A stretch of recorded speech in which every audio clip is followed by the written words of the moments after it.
Thank you very much, Ron. I'm very iffy about being a legend. The reason is, what's next? Well, I'm very happy to be here. My lecture has survived, oddly enough. I've had the experience of opening the folder and finding nothing there. I've had the experience of the print turning to dust. And today we had the experience of the disk simply not working for a while, but only for long enough to get me a little upset. But everything's working now, and I'm happy for that. Ron made reference to communion, and that was the book that initiated contact. Of course, I had no idea at the time that this was the case. I was simply writing a book about an interesting and unusual experience. I didn't even think it would be all that big a deal. It was sort of a detour in my life as a science fiction and horror novelist. And it turned out to be a terribly important thing, and not only for the book itself, but for the picture on the cover, because that face triggered memories in millions of people. You notice something interesting about this. We talk about disclosure, we look to the government, we're frustrated about all of that, but that's not where to look. You're where to look. That's where they went. They went to you. They didn't go to the government, okay? Now, over the course of this weekend, I'm going to be going to you. This lecture is we're going to go back over some of the things that happened in the past and why it's like this right now. And then tomorrow, Sunday, I'm going to go into detail about the actual experience that people are having of contact. It's very different from what you may read. After we published Communion, we got hundreds of thousands of letters, many of which are now collected at Rice University in an archive called the Archives of the Impossible, which is certainly an accurate name.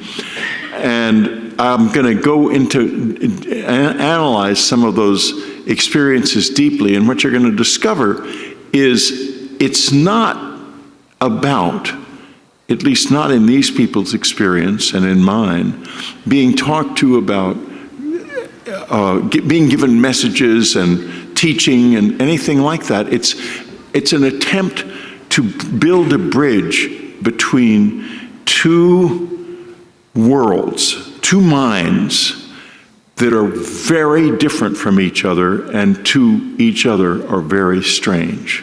And when you cut down to the reality of it, that's what I think is really going on here.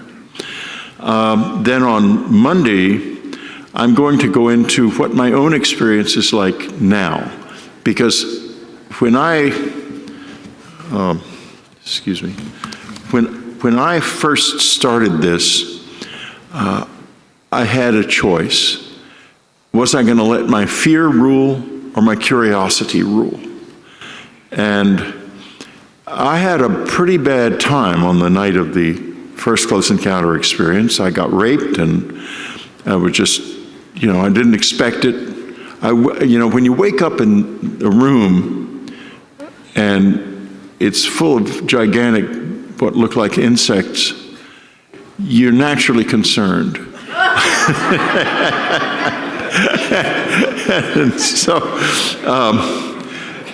And then when I realized I couldn't move and they were invading my body, it was rough. And I screamed and I struggled, and what they did to me was a rape, and it wasn't intentional that I got injured because I was struggling so much. And that injury lasted, I was under treatment for that injury at various times for the next 20 years because it was quite a severe one. I also had the experience of becoming the rectal probe man, thanks to South Park and the Simpsons and so forth. And so stands before you the only person in modern times whose rape has become a laughingstock. And always remember, those of you who aren't among us experiencers, we are about the last social group that can safely be bullied. And every bully out there comes after us. So have a heart when you see a close encounter witness being bullied. Step up and say, hey, wait a minute, it's over. Don't do that to this person anymore. Thank you.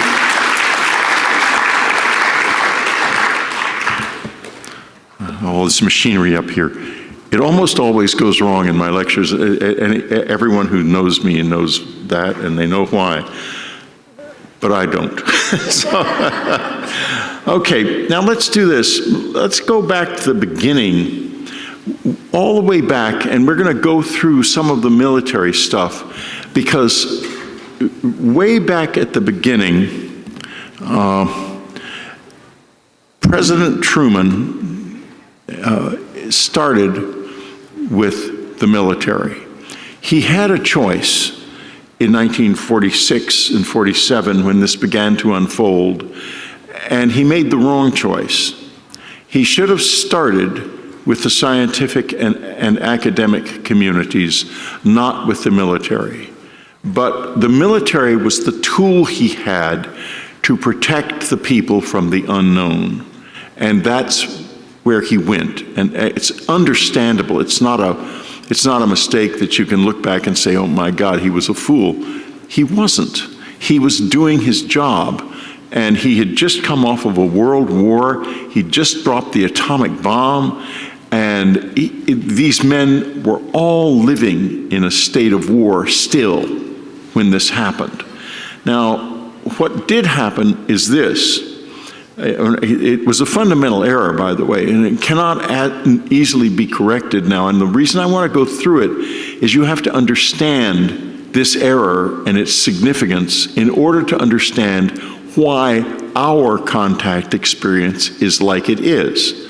Because they are, when you come down to it, small, vulnerable creatures, some of them biological and some of them mixed biology and technology, and they're vulnerable, and they're scared, and they're here for reasons, some of which are pretty obscure, but one thing is quite clear. They are here because they want us to survive.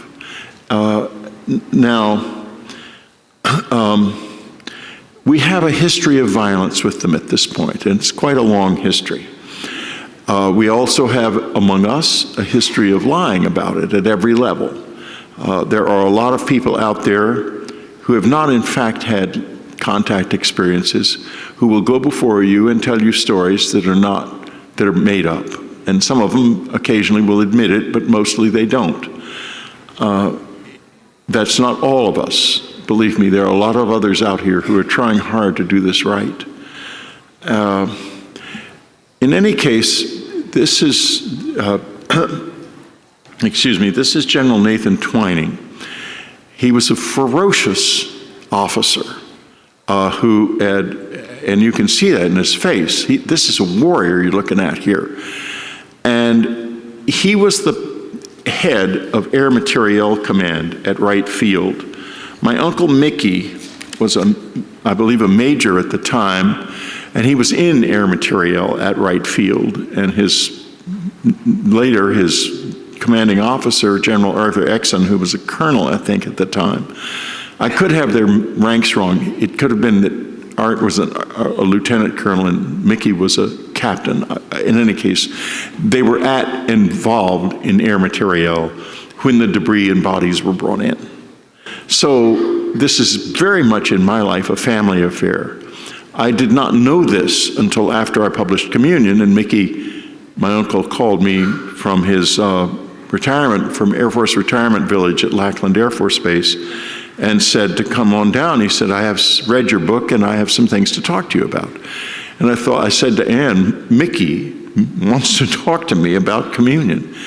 And no one knew what he did. He was attached to the Atomic Energy Commission for his entire career and literally buttoned his mouth. He didn't tell anyone anything about his job. And we still, I mean, I don't know much. I know more than some of his kids. So, I'll tell you, one of the things that was fascinating about him, I was staying at an aunt and uncle's house in Washington. They were in Spain and on a vacation, and they had let me use their place. He was then a lobbyist. He had been an undersecretary of state, I believe, during the Eisenhower administration. And so I was staying there, and all of a sudden, I walked in from touring Washington, and there were all these clothes hung up on these clotheslines all over the living room. And I thought, what in the world is going on? I thought I had the place to myself. And then a little while later, Mickey comes waltzing in. And he says, hi. I said, Uncle Mickey, I'm so glad to see you. I was 13 or 14 at the time, traveling with a friend. And in those days, it was no big deal for a couple of young boys to travel anywhere, you know, and get in a plane or a train, and we just went. So we were, and I said, well, he said, yeah, I'm just passing through. I've got a report to make at the Pentagon, and I'm gonna wash my clothes. I hope you don't mind they're hanging up and drying. I said, not at all. What kind of report? At that time, the Russians had just blown off a 50 megaton hydrogen bomb, and it was big news. And he said, oh, there was this bomb, and I need to make a report about it. I said, you mean the big bomb the Russians just blew off? He said, yeah, but it's nothing to worry about. It's the size of a football field. I thought, how do you know that? And I said, well, I said something along the lines of, how do you know that? And he said, I saw it. That was it. I never heard another word about it from him. So